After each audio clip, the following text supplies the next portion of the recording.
Bonjour à tous et bienvenue dans le 3e épisode de mon podcast En Lien.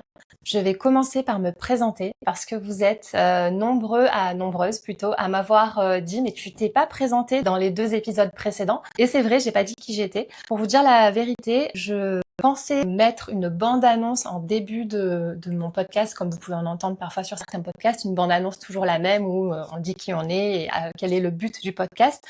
Pour l'instant, j'ai pas encore pris le temps de le faire. J'y vais pas à pas. Mais bon, du coup, je vais me présenter et peut-être que entre-temps, j'aurai mis une bande-annonce. Donc peut-être que ça va faire double présentation, mais c'est pas grave. Qui suis-je? Je suis Emmanuelle Bonifaci, je suis coach parental. J'ai un compte Instagram qui s'appelle EmmaClick. Je suis aussi maman de 3 enfants, 2 filles, une de 15 ans, une de 11 ans et un garçon de 7 ans. Alors, je commence un petit peu à prendre mes marques et je peux vous dire d'ores et déjà que le podcast sera régulier. Je sortirai un épisode toutes les 2 semaines. Le lundi, c'est le rythme qui me semble adapté à ma réalité et je préfère faire moins d'épisodes. Au départ, je pensais peut-être faire un épisode par semaine, mais ça faisait beaucoup trop. Il aurait fallu vraiment que je me stresse, que je pousse un peu les murs pour pouvoir faire rentrer ça dans mon emploi du temps. Et là, je pense que vous faire un épisode toutes les 2 semaines, je pourrais le faire de manière sereine et faire ça de manière qualitative aussi. Donc pensez à vous abonner si c'est pas déjà fait sur votre plateforme d'écoute préférée pour pouvoir être informé dès qu'un nouvel épisode sort. Je voulais en profiter pour vous remercier encore pour l'accueil que vous faites à mon podcast parce que je suis vraiment sous le choc, je sais pas si c'est le mot, mais en tout cas je suis très flattée parce que on est déjà à plus de 1000 écoutes et je trouve ça juste incroyable parce que j'en parle pas non plus énormément. Je suis aussi très flattée parce qu'on échange beaucoup donc avec les personnes qui ont écouté mon épisode en MP. Et il y a plusieurs d'entre vous qui m'ont dit que j'étais la première personne qu'ils écoutaient ou qu'elles écoutaient, parce qu'on va pas se mentir, vous êtes beaucoup de femmes à m'écouter. Je sais pas s'il y a des hommes d'ailleurs. S'il y a des hommes qui écoutent, faites-moi signe. J'ai à cœur de parler de parentalité sans genrer parce que pour moi la parentalité c'est l'affaire de la famille, du couple et ça devrait pas reposer uniquement sur les épaules d'un des 2 parents, souvent la maman. J'en parlerai probablement dans un autre épisode. Tout ça pour dire que vraiment je suis touchée de me dire que je suis la personne qui vous fait découvrir le monde du podcast pour certaines. Et j'en profite aussi, les personnes qui ont échangé avec moi en MP sur Instagram et qui m'ont dit qu'elles avaient beaucoup aimé les premiers épisodes. Pensez simplement à aller le mettre sur votre plateforme d'écoute préférée, puisque c'est comme ça que mon podcast pourra être boosté par l'algorithme des podcasts. Si j'ai bien compris, le fait de mettre 5 étoiles, un commentaire, ça permet de montrer et de proposer le podcast plus facilement. Pour ce 3e épisode, je vous avais fait voter en story parmi 3 sujets et vous avez choisi le sujet « Je crie trop et je culpabilise, comment sortir de ça ?» Alors, je vais essayer de développer ça en 3 points différents. Premier point, on va essayer d'identifier les raisons qui font que vous criez. Deuxième point, on va identifier les déclencheurs. Et 3e point, je vais vous donner des clés pour savoir comment sortir de ce cercle vicieux de je crie tous les jours, je me dis que je ferai mieux le lendemain et le lendemain ça recommence. Premier point, pourquoi on crie? Pour moi, il y a 2 grandes raisons qui font qu'on part dans les tours comme ça très régulièrement et que ça devient en fait un cercle vicieux au quotidien. Premièrement, la fatigue. La fatigue, ça baisse sérieusement notre seuil de tolérance. Et la fatigue est alimentée par différentes choses. Première chose, le manque de sommeil. Il est vrai que quand on dort mal, on est beaucoup plus irritable, mais je pense que c'est important quand même que je précise ici, et c'est pour ça que je ne prends jamais les accompagnements sous l'angle de la fatigue liée au sommeil, c'est que la majorité des personnes que j'ai accompagnées me disent, et j'en fais partie, ok, on a traité ce problème de sommeil, mes enfants dorment bien maintenant, je suis beaucoup moins réveillée, j'ai retrouvé de l'énergie, une soupape. Pour autant, j'ai l'impression que je suis toujours un dragon. Et moi, la première, j'ai eu des enfants qui se sont réveillés plusieurs fois par nuit pendant des années et des années. Progressivement, c'est allé mieux et j'ai recommencé à mieux dormir. Pour autant, j'avais l'impression d'être toujours hyper irritable, voilà, d'avoir un seuil de patience qui était quand même assez bas. Et je me disais oui, mais c'est normal. Ce sont ces années de manque de sommeil qui sont irrattrapables. Voilà, maintenant je suis condamnée à être tout le temps irritable parce que ça a sérieusement tapé sur mon quota d'énergie générale sur une vie. Bon, ça c'est un peu les excuses qu'on se trouve quand on culpabilise beaucoup de passer son temps à crier et on n'a pas non plus forcément le temps au quotidien de se questionner sur pourquoi je crie, qu'est-ce qui se passe pour moi, etc. Et c'est ça que je vais décortiquer avec vous. Donc cette fatigue, au-delà du sommeil, elle est alimentée par plusieurs choses. Et selon moi, une des causes principales de la fatigue des mères, là je vais parler des mères pour le coup, c'est la charge domestique, c'est la charge de la famille et la charge mentale évidemment. Donc première question que vous pouvez vous poser, c'est qu'est-ce que je porte au quotidien? Quelles sont toutes ces choses que j'ai à faire au quotidien qui sont parfois invisibles, mais qui font que je peux pas poser mes fesses sur le canapé avant 21h30 voire 22h et que je suis tellement épuisée que j'ai plus la force de rien du tout. Je m'échoue sur le canapé, je me mets une série jusqu'à ce que je m'endorme et bon, vous voyez un peu le tableau. Donc qu'est-ce que je porte au quotidien? Et là, je trouve que c'est pas forcément facile pour les femmes de mettre le doigt dessus parce que souvent, les choses qu'on porte, on a envie de les porter, on a envie d'être présent pour notre famille, on a envie du meilleur pour nos enfants, on a envie d'être très disponible pour eux, de leur proposer les meilleures activités, d'être dispo pour donner le bain, changer la couche, etc., faire à manger. On a envie d'être omniprésente dans la vie de nos enfants. Ça, c'est très lié au schéma exigence élevée. Donc c'est un schéma qui est très présent chez les femmes dans la sphère familiale, dans la sphère domestique, parce que c'est profondément ancré par les générations précédentes qui portent en fait cette charge-là depuis des années et des années et inconsciemment, même si probablement vous vous dites c'est important pour moi que mon partenaire prenne sa part et il fait des choses dans la maison, il fait des choses pour les enfants. Mais ce que j'ai constaté beaucoup avec mes clientes et que j'ai constaté aussi dans ma propre famille jusqu'à justement déconstruire ces schémas-là pour mettre plus d'équilibre et me sentir moins fatiguée, moins dragon, moins amer au final parce que c'est ça aussi, hein, ça nous rend amer, ça met du ressentiment dont on n'a pas toujours conscience, mais ça nourrit quelque chose comme ça en fond de je fais tout pour tout le monde en permanence, j'ai pas trop de reconnaissance, puis en même temps est-ce que j'ai besoin de reconnaissance puisque c'est mon rôle. J'ai pas à me plaindre, de toute façon, autour de moi, toutes les femmes font pareil. Mes amies ont même parfois plus d'enfants que moi, elles y arrivent très très bien. Ma mère l'a fait, ma sœur, ma tante. Est-ce que j'ai le droit de me plaindre? Petite chose que j'ai envie de vous dire quand même, c'est que oui, on a des modèles autour de nous de femmes qui mènent de front toutes ces choses-là. En revanche, on n'est pas dans leur foyer au quotidien. Et ce que je peux vous affirmer, pour en avoir discuté avec des centaines et des centaines de femmes, c'est que le quotidien est le même que chez vous. C'est un quotidien tendu, c'est un quotidien avec une fatigue extrême, très peu de reconnaissance, un quotidien fait de beaucoup de contraintes et finalement peu de moments de plaisir et de moments sereins passés avec finalement les petits êtres qu'on aime le plus au monde, nos enfants, mais on est dans cet engrenage-là du faire, je suis dans la logistique, dans l'anticipation, et nos enfants ont besoin de ça, ils ont besoin d'un cadre, ils ont besoin qu'on fasse des choses pour eux, mais ils ont besoin qu'on mette de la confiance sur ce qui est de l'ordre du schéma exigence élevée, donc d'exigences qui sont démesurées par rapport à notre réalité, par rapport à notre quotidien, de ce qui est nourrissant pour eux. Et en réalité, c'est contre-productif parce que ce qu'on veut, c'est donner le meilleur à nos enfants, le meilleur à notre famille, et finalement, on se retrouve à passer notre temps à hurler et à abîmer le lien et à abîmer ce pourquoi on se bat tant au quotidien. Et souvent, le raccourci qu'on va faire, c'est oui, mais mes enfants sont insupportables, oui, mais mes enfants n'écoutent pas, ils ne coopèrent pas, il faut que je répète 10 000 fois, il faut. Et sans faire exprès, on va alimenter ce cercle vicieux parce qu'on va se mettre à en vouloir à nos enfants de nous faire avoir des comportements qu'on n'a pas envie d'avoir. Donc moi, ce que je vous propose, c'est vraiment de revenir à la cause initiale. Qu'est-ce qui fait que je suis fatiguée?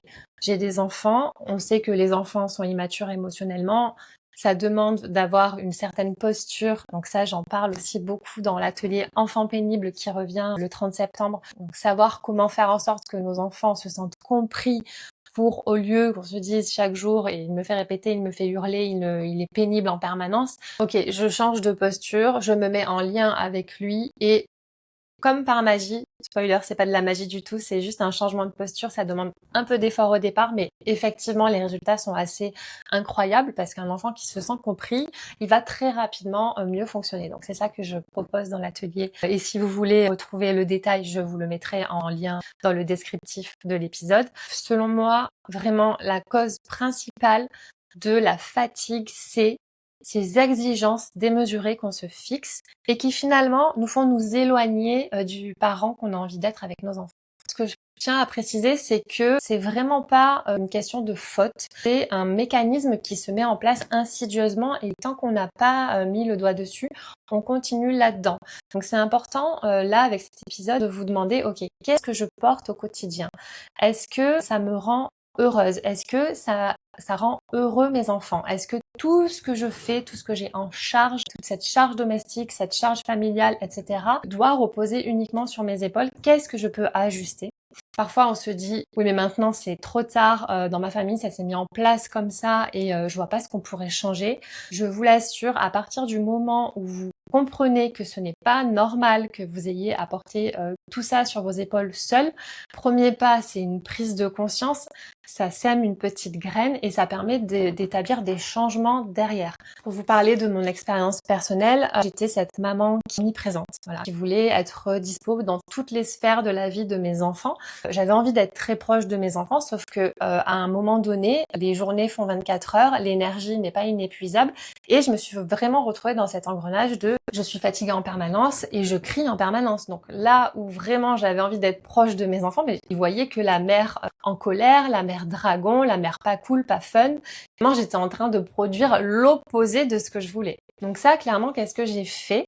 J'en ai discuté avec mon conjoint. Quand j'ai réalisé tout ça, et c'est beaucoup en écoutant des podcasts féministes, je peux vous dire qu'au départ, c'est un peu comme si d'un coup j'avais ouvert les yeux avec mon attachement évitant. Ça aussi, je vous en parlerai dans d'autres épisodes de l'attachement, mais je suis passée de je fais l'autruche, je vois pas qu'il y a un problème de charge démesurée pour moi, à j'ouvre les yeux et il faut tout il faut tout remettre à plat, faut tout remettre en question. Au départ, je suis vraiment rentrée dedans, mon conjoint, qui était chaud. Il y a eu des périodes où ça a été vraiment chaud entre nous, pour petit à petit, moi, remettre de la sécurité dans mon attachement, etc.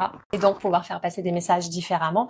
Donc, aujourd'hui, je peux le dire, dans ma famille, je me sens complètement épanouie et alignée. Et je dis pas ça pour vous vendre du rêve. Vraiment, tous les jours, je me dis quelle chance j'ai de pouvoir vivre ce quotidien avec mes enfants. Est-ce que je crie jamais? Est-ce que je suis une maman parfaite? Mais tellement pas. Quand ça arrive, je sais que c'est pas la faute de mes enfants, c'est pas ma faute non plus, c'est que juste à un moment donné, il y a eu du trop, où il y a eu de l'insécurité, où il y a eu des choses qui ont été compliquées et j'arrive à ajuster, à réparer, etc. Et c'est ça en fait qu'on travaille beaucoup en coaching, c'est pas viser la perfection. C'est juste se demander qu'est-ce qui fait que chaque jour je reproduis quelque chose qui est à l'opposé de mes valeurs et comment je peux faire petit à petit pour faire différemment. Et donc, deuxième point du coup qui est important pour pouvoir changer cette dynamique-là dans la famille, c'est identifier les déclencheurs. À quel moment de la semaine, de la journée, vous avez l'impression d'être un dragon? Qu'est-ce qui déclenche ça? Très souvent, les moments qui reviennent, ce sont le matin et le soir. Donc, le fameux matin où on est speed, on doit tout faire très rapidement pour être à l'heure à la crèche, à l'école, etc. Et le soir, quand on a un timing à tenir aussi pour pas coucher nos enfants trop tard, qu'on rentre du travail, qu'on est fatigué. Et très souvent, dans ces moments-là, on perd de vue quelque chose d'essentiel, c'est le lien. C'est si je fais tout ça, c'est pour que mon enfant aille bien. Si je le couche tôt, si je veux le faire manger à une certaine heure, si je le prépare pour aller à l'école, etc., c'est pour qu'il aille bien. Et je veux qu'il aille bien, mais je suis en train de le bousculer, je suis en train de crier. Donc dans ces moments-là, demandez-vous qu'est-ce que vous pourriez faire différemment pour que ce soit plus fluide et que vous soyez plus en lien avec vos enfants, moins dans les cris et du coup, eux, moins dans les crises aussi. Une petite chose toute simple que j'ai envie de vous dire, si vous avez la possibilité, ne soyez pas seul avec vos enfants le matin pour les préparer, les lever, etc. Je sais que c'est pas possible dans toutes les familles. J'ai eu une maman dernièrement en coaching qui me disait que tous les matins, c'est elle qui gérait ses 3 enfants d'âge très rapproché. Ça finissait toujours dans les cris. J'ai envie de dire, ça paraît presque inévitable. On est en sous-nombre quand on est seul face à nos enfants et d'autant plus quand ils sont petits et qu'ils ont vraiment besoin de nous à 100% pour pouvoir se mettre en action, se préparer, etc. Ils ont besoin de notre présence à tout instant. Et donc, quand on a un enfant, à la limite, au départ, on peut y arriver, mais 2, 3 et puis vraiment petits, ça devient vraiment mission impossible. Deuxième chose, si vos enfants sont vraiment petits, j'ai envie de dire jusqu'à 3 ans, ils ont vraiment besoin de notre présence pour se mettre en action et même si on a envie de favoriser l'autonomie, ils ont quand même besoin de notre soutien. Eh bien, rendez-vous disponible à 100% pour eux dans ces moments-là. Ça peut passer par des micros ajustements comme se lever un peu plus tôt soi-même, se préparer en entier pour ensuite être complètement dispo pour aider les enfants. Laissez tomber le débarrassage du lave-vaisselle, le rangement du plan de travail, mais discutez-en aussi avec votre partenaire. Je peux pas à la fois être zen et disponible pour préparer mon enfant tout en faisant les tâches ménagères en même temps. C'est pas compatible en fait. Tant que vos enfants sont très petits, j'ai envie de dire c'est un peu soit l'un ou soit l'autre. Tips hyper important, ne prenez pas votre téléphone tant que vos enfants ne sont pas déposés chez la nounou, à la crèche ou à l'école. Ce que j'ai fait, ce que je conseille beaucoup, c'est vraiment de ne pas le toucher du tout, de mettre peut-être un réveil sur un vrai réveil. Vous voyez, moi il y a mon réveil ici si vous me regardez sur YouTube. C'est pas facile au début parce qu'on a tendance à avoir le réflexe de vouloir se mettre son téléphone dès le lever. Enfin, en tout cas, moi c'était vraiment quelque chose que je faisais tout de suite. Du coup, on est complètement happé et on a besoin de ça quand on est jeune parent. Parfois, on a besoin de s'évader parce que le quotidien est tellement pénible que ça nous donne un petit peu de joie, ça remplit un peu notre réservoir affectif sur le coup.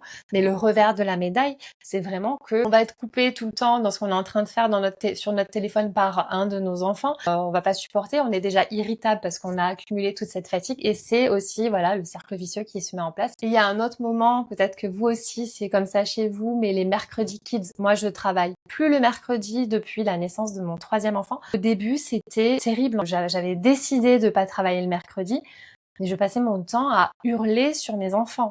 J'ai remis complètement à plat ce que j'attendais de cette journée et ce qui était réaliste pour cette journée avec mes enfants. J'ai fait vraiment le ménage et je vois que dès que je repars dans ce schéma exigence élevée où je veux faire rentrer tout un tas de choses dans ma journée du mercredi pour être productive, pour m'avancer, etc., inévitablement, je crie sur mes enfants. Le soir, je suis une cocotte minute, j'ai qu'une envie, c'est qu'ils dégagent du milieu, qu'ils aillent se coucher. Mes attentes par rapport aux mercredis qui sont au départ, de passer un moment sympa avec mes enfants, par rapport à mes exigences élevées qui sont de optimiser cette journée pour faire rentrer tout un tas de choses, ne sont pas ajustées. Je vous ferai un épisode dédié sur les mercredis sereins. J'avais fait un petit réel il y a quelques années qui vous avait beaucoup plu et je développerai, je pense, ce réel en épisode entier parce que ça vous donnera beaucoup de clés. J'en arrive à mon troisième point. Comment faire concrètement pour sortir de ce cercle vicieux? Je crie et je culpabilise. Je vous en ai parlé un petit peu dans les points précédents. Première chose, mettez à plat toute la charge domestique que vous portez. Faites une liste. Vous faites les courses, les repas, vous faites le linge, vous le triez, vous le pliez, vous achetez les vêtements des enfants, vous prenez le rendez-vous chez les médecins, vous les amenez, vous faites les trajets pour les activités extrascolaires, vous amenez le matin à l'école, vous récupérez le soir, vous êtes souvent seul avec vos enfants dans les moments critiques comme le tunnel du soir ou la préparation le matin. Il y a une maman dernièrement qui m'a dit « mais mon mari fait aussi beaucoup de choses. Par exemple, il y a une panne sur la voiture, c'est pas moi qui vais m'en occuper. Chaque année, c'est lui qui fait les impôts, qui fait les papiers, c'est lui qui tond la pelouse et qui s'occupe de la piscine. » Dites-vous bien une chose, c'est pas comparable. Toutes ces choses-là, en fait, ce sont des choses qui sont ponctuelles, mais qui ne sont pas nécessaires à faire tourner la famille au quotidien. Et cette charge dont je vous parle, la charge domestique, c'est une charge au quotidien. Et d'ailleurs, j'ai une autre maman qui m'a dit, eh bien moi, le soir, quand je m'occupe des enfants, mon mari va faire le jardin. Sous-entendu, il n'est pas inactif, il n'est pas sur le canapé en train de jouer à la console, il est en train de s'occuper de notre jardin. Ça n'a rien à voir et très souvent, ce qui se passe, c'est que c'est même une échappatoire. Même s'il y a un moment dans le jardin, moi, ça me fait pas particulièrement rêver, c'est quand même un moment qui peut être méditatif et agréable. Donc ce n'est pas comparable avec un tunnel du soir, par exemple, où on va être sur la montre, où on va devoir faire un repas et faire rentrer tout un tas de choses seuls avec nos enfants à gérer en même temps. Deuxième chose à faire quand vous avez fait l'état des lieux de toute la charge que vous portez, qu'est-ce que vous avez envie de modifier là-dedans? Est-ce qu'il y a certaines choses qui sur le papier vous tiennent à cœur de faire parce que ça vous permet d'être dispo pour vos enfants, d'être proche d'eux, etc. mais qui, vous le voyez bien, sont beaucoup trop lourdes à porter et qui vous font basculer dans la maman dragon? Une fois que vous avez identifié ces choses-là, parlez-en avec votre partenaire. Pas comme moi, éviter la conversation volcan et encore parfois ça fait du bien aussi de donner un grand coup de pied dans la fourmilière pour remettre un peu à plat certaines choses. Concrètement, ça pourrait commencer comme ça. Écoute, chérie, ça fait un moment que je suis un dragon. Je pense que tu l'as remarqué, je me supporte plus. Je sais pas si tu me supportes encore. Je pense que les enfants peuvent plus me voir en peinture. C'est trop pour moi. La coupe est pleine. Vous n'êtes pas faible en disant ça et dites-vous que vous vous faites un cadeau à votre partenaire et vous faites un cadeau à vos enfants. Si vous avez l'impression que les autres font mieux que vous, rappelez-vous ce que je dis au début.